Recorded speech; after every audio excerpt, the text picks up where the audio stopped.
Super nasty out today, guys. Super nasty. This is spring in Kentucky. There's snow laying on the ground. It's still melting off, obviously, and it's just cold and rainy. Alright, let's get in here and see what we can do. I tried to take some time last night to clean the shop up a little bit, and that's an ongoing process. Seems like it never ends. This is a little filter off of a 3.5 horse Tecumseh engine, and I took a paint lid and cut it to where it just fit over that carburetor, and I stuffed a little foam in between to take up the gap because it was going to leak air through here, and wrapped duct tape on it just to see if I could get it to run that way. And it is pulling a lot of gas. It's just too much filter, and it's not going to work right with this. It was fouling the plug. First thing I did, I went and got a plug. Let's see here, let me grab this is the closest plug I could get to it, the local auto parts. I have the original.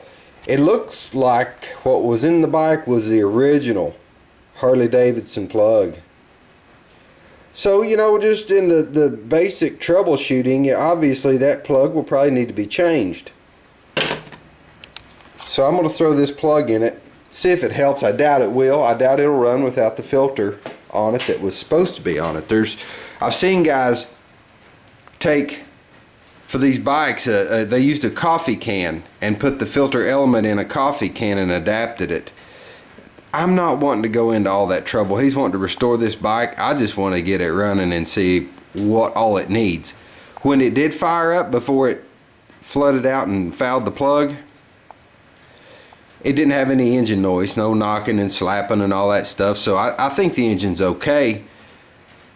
Another thing I'm concerned about is with this enrichener, it had some corrosion on it, and in order to clean the corrosion off, I had to take some super fine sandpaper and work around it, and the corrosion may have damaged it. By the time I got the corrosion off of it, it may be too small and be leaking around the enrichener. I don't know. But I don't want to jump to conclusions. I want to just do some basic troubleshooting. Okay, this is what I've got to work on. I had this compressor from back in the day when I did construction. I had it from my nail guns and so on and so forth. I gave it to my dad because obviously you guys know my back is, I had to sell out. My back couldn't take the construction work, so no more building houses for me.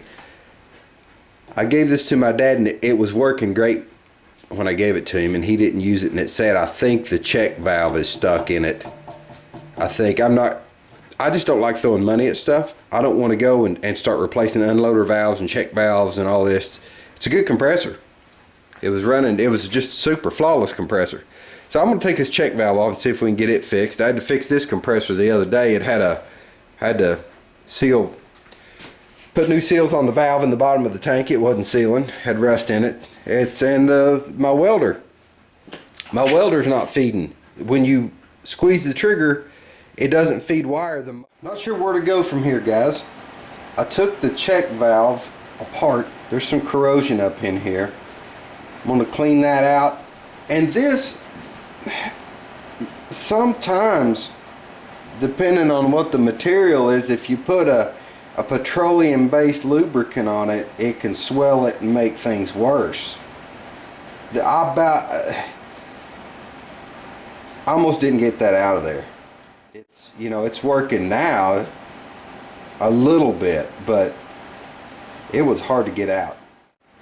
This may be a big no-no, guys, but I'm gonna try it. I'm gonna stretch this spring just a little bit.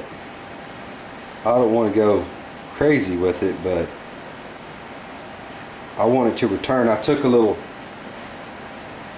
sandpaper and tried to really fine stuff and tried to polish the inside of that a little bit, get it cleaned out. Let's see if it's still not returning right.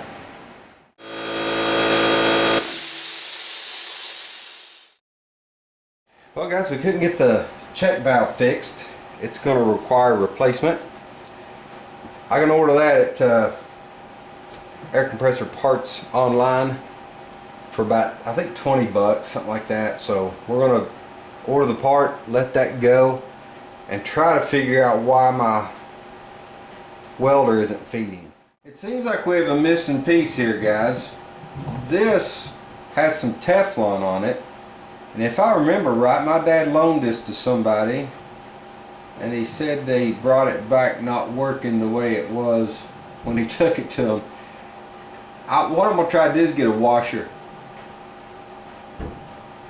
This is running up so far that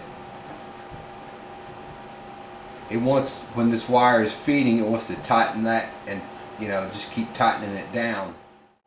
I don't have all the parts to this welder. According to Lincoln Electric, there's a spacer. I pulled up a diagram online. With that spacer missing, this spool, as it turns, it wants to tighten this and restrict this from being able to be pulled through. That's not good. At any rate, what I'm going to do, as you run this bolt in, it snugs itself up. The threads are a little more shallow toward the back. I can run that in and just leave it snug. And I've got a lock washer type with the nylon in it.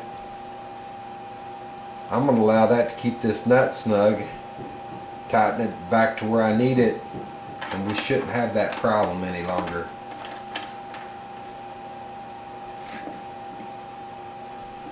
I need some more space here on this. I really don't want to have to get a longer bolt, but I will if I have to. I want to be able to close that lid. Okay, let's see if we can get this where it'll work. I think this will fix it.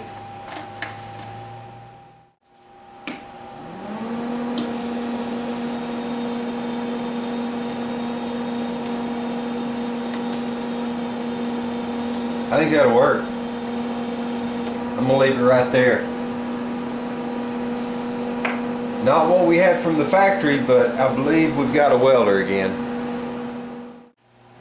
Just before we call it today, guys, I'm gonna see how this thing does cold. I'm really surprised it's running as well as it is without an air cleaner on it. I don't want to run it that way too long, but let's just check it out.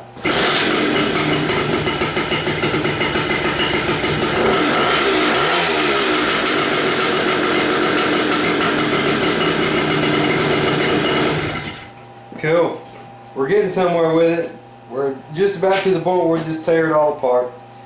Anyway, we'll call it a day, guys. Later.